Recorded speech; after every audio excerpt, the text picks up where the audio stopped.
my favorite call of yours is 100% without a doubt the Juan Manuel Marquez Pacquiao fourth fight, where you did the send off to end the fight, and you're talking about Juan Manuel.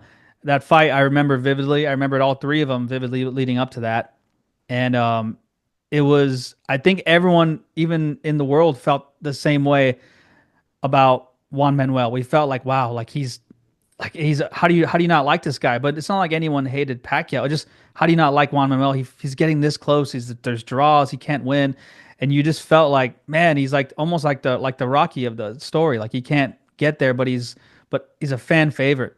And I remember that fight vividly. I remember I was watching it with my brother, and my old man was actually he was a police officer at the time. He's retired, but he drove. He was working overtime. He drove to the house and he's full uniform. Like, what happened? What's going on? And then the first knockdown happened, and then Pacquiao knocked him back down, and then the final one happened, and it was unbelievable. But I actually have written down here what you said. Do you mind if I read to you what, and so the listeners can hear what you said as a send off? Of course, I don't mind.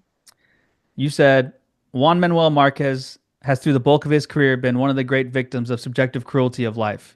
Early in his career, overshadowed for years by his Mexican countrymen Marco Antonio Barrera and Eric Morales, both of whom were seen as more spectacular fighters, more fun to watch. So he changed his style in mid-career, took more risks, became a little bit more of a boxer puncher, more of a banger, traded more. He got some unexpected knockdowns as a result from lesser fighters, but he kept biding his time and getting better. He's the smartest counterpuncher in boxing. He used it in 3 fights to bedevil Manny Pacquiao without ever getting a win. Yesterday, he told us he would try harder for the knockout. And why shouldn't he?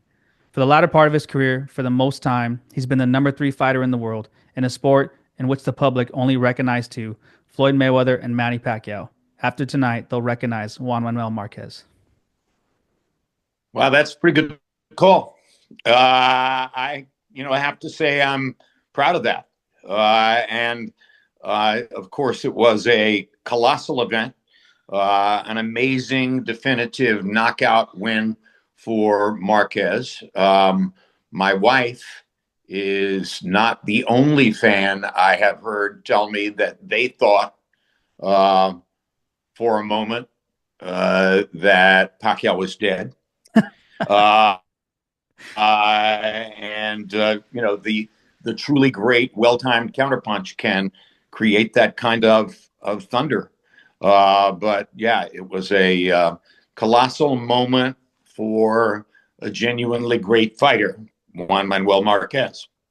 Absolutely. The part I think just you getting emotional while you were speaking about it is what I think everyone felt the same way you did in that moment. Everyone did. Like, and it wasn't like again, it wasn't because people hated people like I loved Pacquiao. He's one of my favorite fighters.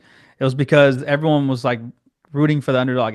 He was waiting for his chance and he finally got it. And it wasn't a boxing story at that point. It was a life story. Like finally someone who Yes, worked his butt that's off. exactly the point.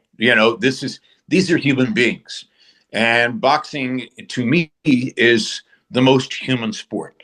And we see them at their worst, and sometimes we see them at their best. And there's something majestic about the contrast. And uh, he just happened to be a great, brilliant human being who managed to access the best in him at the most critical moment, and will forever be remembered for that knockout of Manny Pacquiao.